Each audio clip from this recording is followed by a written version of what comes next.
Human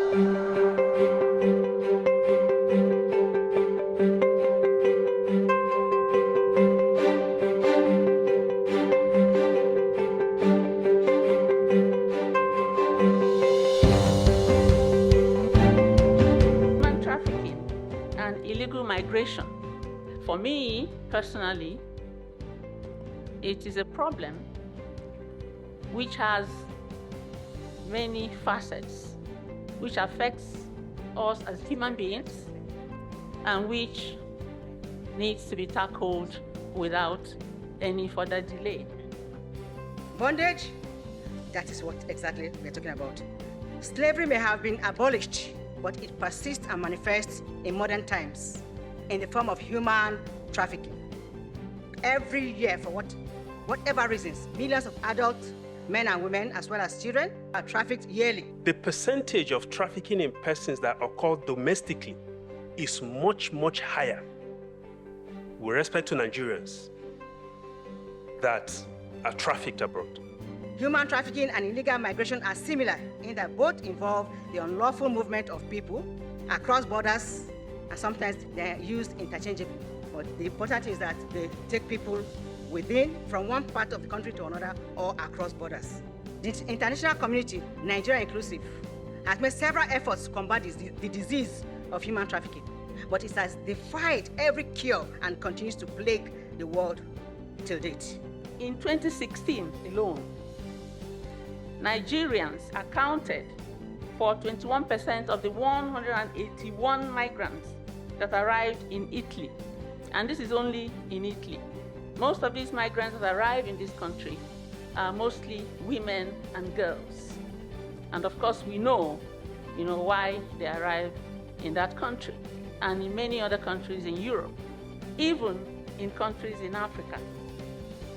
The Trafficking in Persons Prohibition Law Enforcement Administration Act 2005 defines trafficking as all acts and attempted acts involved in the recruitment, transportation within or across Nigeria's borders, purchases, sale, transfer, receipt, or harboring of a person involved in the use of deception, coercion, or debt bondage for the purpose of placing or holding the persons, whether for or not involuntary servitude, as domestic, sexual, or reproductive servitude, in forced or bonded labor, or in slave-like conditions. Trafficking in persons. And at the FIU, we concentrate more in domestic trafficking. Now, as it relates to migrant smuggling, between 2021, that is post-COVID, we noticed a spike in international money transfer remittances from GCC countries. By that I mean the Middle East countries. And we attempted to make meaning out of what we were seeing. And we realized that a larger percentage of these remittances were coming from individuals trafficked for forced labor in those countries. And you see the transaction patterns coming to the organizers, who are largely or mostly based in Nigeria. There is a technology that it seems some Nigerians don't have to exploit it here. Let me give an example. We were mandated to go to Zamfara to remove the illegal migrants in Zamfara state. Knowing the terrain and the nature of banditry, we had to liaise with the state government and all security agencies, with the military and the police as the lead agencies. What we discovered was that the crude way of mining is what our people do, but the refining aspect of it is mostly done by especially people from Burkina Faso. So you can see, for us to go and remove these people from Burkina Faso that have the expertise to sieve those materials for sales was a very difficult task. And when we make effort to, because we had the backing of immigration alone, couldn't have done anything without the military and the police, the DSS. But economically, Nigeria has become the capital of the poorest of the poor. Over 133 million Nigerians are poor, below poverty line. That is a fact. We discovered that anywhere we want to go, there will be an informant from amongst us, and you will go there, they will not be there. Instead of working in the daytime, they will prefer to work in the night. And when you go there in the daytime, you will meet nobody. Mostly people you will see, they are Nigerians. They will be digging, and you cannot remove the Nigerian, you cannot stop him. And so those people that have the expertise will come to do their work after you are gone. The bondage that victims are involved in. Human trafficking is an illegal business and a social problem at that. A social problem is one that affects a large percentage of the population. It is undesirable and needs to be changed. And I dare say that human trafficking must be changed. Most of our people that move out, sometimes it may not be as if they have special technology to go. Mostly it's to just go there and do some civil service work. That is what they do. Apart from those that are professional, that are doctors, maybe lawyers. But many others, they go there to just do some menial jobs. So that is the reason why most of these people, you see them preferring to remain here and even die here.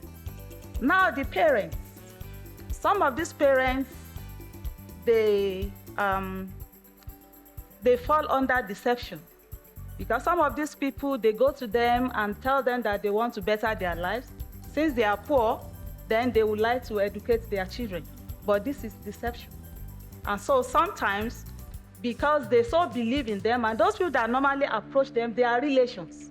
So they are less likely to suspect that they are going to use them for something else. So they trust them, and then at the end of the day, their trust are being betrayed. Human trafficking proper can be compared to modern day slavery, in that it involves exploitation of people through the use of force, coercion, threat, or threat of legal action against the person. Blackmail, starvation, control of finances, deception, physical, emotional, and sexual abuse, human rights abuses, such as debt bondage, deprivation of liberty, control over freedom and labor, sexual exploitation and all that, exploitation of their labor. And we know that in Nigeria, it will appear as if the government, the efforts that the government is making are not really yielding results. It will appear as if the government is compounding the conditions. For example, during COVID-19, the economy was hard on everybody. And there was the talk about palliatives and all that. The government received funds from within and from outside the country. But those palliatives were not distributed equitably. They were distributed supposedly through political jobbers. They didn't get to the citizens. The transaction pattern that we noticed based on the work we did with NAPTIP,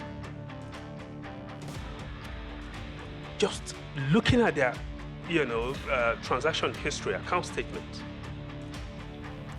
we're able to see how recruiters move based on how they access financial services, how they move from suburban areas, largely in the southeast, all right, to urban areas in the southwest. So we see movement from suburban areas in those regions are largely done by recruiters. moving to the urban areas in the southwest is associated with the organizers. All right. And NAPTIP was able to use this to carry out further arrests, prosecution, and asset freezing. You had, prior to the 2023 general elections, you had the Naira redesign policy, cashless policy, so to speak, and it actually disempowered so many. Many people were out of business because there was no cash to run their businesses. Now, quite recently, we have the removal of the full-blown removal of the fuel subsidy without any safety net. Everybody is now on his own or her own. So the signs of poverty are there. They are very clear. Nigerians are poor. The types of trafficking. The labor trafficking, we know that you traffic people to go and work. So it's a form of involuntary servitude. You go and serve, not of your own volition. 2, you have the bonded labor, where the person who transports the trafficked victim takes responsibility for the transportation and the welfare of the person, but on condition that the person must pay. Everything pay back. And that means when they get to their destination, that person keeps working for the trafficker. Mostly they'll say it's in search of greener pastures, change of environment, health benefit, job security, materialism, peer influence. Yes, those are pull factors. What of the push factors from the country? The economic situation, the insecurity, disasters, inadequate legislation to enforce and lack of enforcement of existing laws to protect them. Bad leadership, corruption, oppressive regimes. So many factors that push people away from the country. Very, very fundamental problems that we must confront to deal with. So the first thing that I will advocate is that we need to reactivate the National Orientation Agency, because the National Orientation Agency, if it does its work, it will have helped to change the mindset and the impression, the wrong impression that many Nigerians are having that when you japa, your life is good. I can assure you that whether Europe, America, Britain you go, Nigerians that have struggled to go there will be begging you for money. Every day I face this from the people that are living in abroad. So which means that they did not get even proper information, and they were probably working very well in Nigeria, and they sold up all their properties, they japa, and when they get there, that is the beginning of the trouble that we will face. So I think National Orientation Agency need to be activated in order to bring the right information to citizens. When the human being does not have any means of survival, what happens? You have to strategize. Look for ways to get out of the country. For example, people leave the country, it's not really because they want to leave the country, but the times are hard. They have to survive. And of course, this Japa syndrome is still part of it anyway, although there's an element of voluntariness here. But for those who are being trafficked, it is the economy. And once you have that kind of economy and the government appears not to be doing anything about it, and even recently there were the issues of distribution of palliatives. And still the same thing, they funded these palliatives through political jobbers. They didn't get to those who really need the money. That is at the domestic level. When we talk of this trafficking, it's not all cases that are deception. Some of them are trafficked because of deception. But there are those who actually traffic themselves. They submitted themselves to be trafficked because they want the good things of life, and they believe there's poverty, high level of unemployment, and so they want to make it better. This problem is a major one, not just in Nigeria, but in many other countries, especially in poorer nations. There is this issue in Benin. They believe that some of those fancy houses, they are owned by those that have been trafficked before, and they are made. So some parents will say, see your life. you see this person, what are you using your body for? So sometimes parents actually encourage their wards to go into that. The trafficking is two ways. Nigerians go out, they bring them back. Immediately they bring them back, we keep the passports, we block them for 5 years.